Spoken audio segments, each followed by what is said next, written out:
প্রিয় দর্শক, আপনার কি হাড়ের ব্যথা, হাড় ক্ষয়, দাঁত দুর্বল, শরীরে ক্যালসিয়ামের ঘাটতিতে ভুগছেন? তাহলে ক্যালবোরাল ডি খাওয়ার আগে এই ভিডিওটি অবশ্যই শেষ পর্যন্ত দেখুন, কারণ আজ আমি জানাবো এই ওষুধ কোন কোন রোগের জন্য ব্যবহার করা হয়, এর আসল উপকারিতা কি, কারা খেতে পারবেন কারা খেতে পারবেন না, এবং বয়স অনুযায়ী সঠিক ডোজ। তাই ভিডিওটি একদম শেষ পর্যন্ত দেখুন। ক্যালবোরাল ডি মূলত শরীরের ক্যালসিয়াম ও ভিটামিন ডি এর ঘাটতি পূরণ করার জন্য ব্যবহার করা হয়। যাদের শরীরে পর্যাপ্ত ক্যালসিয়াম নেই, যাদের হাড় দুর্বল হয়ে গেছে অথবা যাদের ভিটামিন ডি এর অভাব রয়েছে, তাদের ক্ষেত্রে চিকিৎসক এই ওষুধটি দিয়ে থাকেন। এছাড়াও অস্টিওপোরোসিস বা হাড় ক্ষয় রোগে আক্রান্ত রোগীদের হাড় আরও দুর্বল হয়ে যাওয়া রোধ করতে, হাড় নরম হয়ে যাওয়ার সমস্যায়, রিকেটস রোগের চিকিৎসায় এটি ব্যবহার করা হয়। বয়স্কদের হাড়ের শক্তি বজায় রাখতে, মেনোপজের পর নারীদের হাড় ক্ষয় কমাতে, হাড় ভেঙে গেলে দ্রুত জোড়া লাগার সহায়ক হিসাবে এবং গর্ভাবস্থায় স্তন্যদানকালে ক্যালসিয়ামের বাড়তি চাহিদা পূরণে চিকিৎসকের পরামর্শ অনুযায়ী ক্যালবোরাল ডি ব্যবহার করা হয়। যাদের প্রতিদিনের খাদ্য থেকে পর্যাপ্ত ক্যালসিয়াম পাওয়া যায় না, তাদের ক্ষেত্রেও এটি একটি কার্যকর সাপ্লিমেন্ট হিসাবে ব্যবহৃত হয়।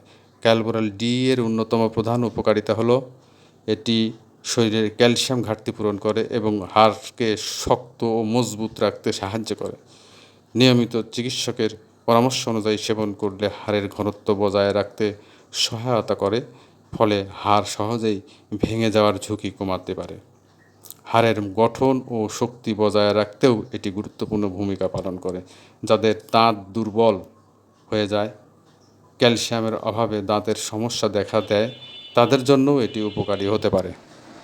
এই ওষুধে থাকা ভিটামিন ডি3 শরীরের ক্যালসিয়াম শোষণ বাড়িয়ে দেয়, অর্থাৎ শুধু ক্যালসিয়াম খেলেই হবে না, শরীরে সেই ক্যালসিয়ামের ঠিকভাবে গ্রহণ করতে পারে, সেই কাজটিও ভিটামিন ডি3 করে। তাই ক্যালবোরাল ডি এর ক্যালসিয়ামের শরীরের ভালোভাবে কাজে লাগাতে পারে এবং হাড়ের স্বাভাবিক গঠন ও শক্তি বজায় রাখতে সাহায্য করে। বয়স বাড়ার সঙ্গে সঙ্গে অনেক মানুষ হাড় পাতলা ও দুর্বল হয়ে যায়, বিশেষ করে 50 বছরের বেশি বয়সী ব্যক্তি এবং মেনোপজের পর নারীদের মধ্যে এই সমস্যা বেশি দেখা যায়। এইসব চিকিৎসকের পরামর্শে অনুযায়ী ক্যালবোরাল ডি সেবন করলে হাড়ের ক্ষয় কমাতে এবং ভবিষ্যতে হাড় ভেঙে যাওয়ার ঝুঁকি কমাতে সহায়তা করতে পারে। গর্ভবতী ও স্তন্যদানকারী মায়েদের শরীরে ক্যালসিয়ামের চাহিদা স্বাভাবিকের তুলনায় বেশি থাকে, কারণ শিশুর হাড় ও দাঁত গঠনের জন্য মায়েদের শরীর থেকে ক্যালসিয়াম ব্যবহার হয়। তাই চিকিৎসকের পরামর্শ অনুযায়ী এই ওষুধ সেবন করলে মা ও শিশুর ক্যালসিয়ামের চাহিদা পূরণে সহায়তা করতে পারে। যাদের হাড় ভেঙে গেছে, তাদের ক্ষেত্রেও চিকিৎসক অনেক সময় ক্যালবোরাল ডি দিয়ে থাকেন, কারণ পর্যাপ্ত ক্যালসিয়াম ও ভিটামিন ডি3 শরীরে নতুন হাড় গঠনের স্বাভাবিক প্রক্রিয়াকে সহায়তা করে। তবে এটি একমাত্র চিকিৎসা নয়, অন্যান্য চিকিৎসার পাশাপাশি সহায়ক হিসাবে ব্যবহার করা হয়। ক্যালবোরাল ডি শুধু হাড় ও দাঁতের জন্য নয়, শরীরের আরও অনেক গুরুত্বপূর্ণ কাজে ভূমিকা রাখে। এটি পেশির স্বাভাবিক সংকোচন ও প্রসারণে সাহায্য করে, স্নায়ুর স্বাভাবিক কার্যক্রম বজায় রাখতে সহায়তা করে এবং হৃৎপিণ্ড স্বাভাবিক কাজকর্মেও ক্যালসিয়ামের গুরুত্বপূর্ণ ভূমিকা পালন রয়েছে। তবে মনে রাখতে হবে, এই ওষুধ চিকিৎসকের পরামর্শ ছাড়া দীর্ঘদিন সেবন করা উচিত নয়। অতিরিক্ত ক্যালসিয়াম শরীরে জমে গেলে কোষ্ঠকাঠিন্য, পেট ফাঁপা, বমি ভাব, অতিরিক্ত তৃষা, ঘন ঘন প্রস্রাব, এমনকি কিডনিতে পাথর হওয়ার ঝুঁকি বাড়তে পারে। তাই প্রয়োজন অনুযায়ী এবং সঠিক মাত্রায় এই ওষুধ ব্যবহার করা সবচেয়ে নিরাপদ। ক্যালসিয়াম ডি এর খাওয়ার নিয়ম ও বয়সভিত্তিক ডোজ।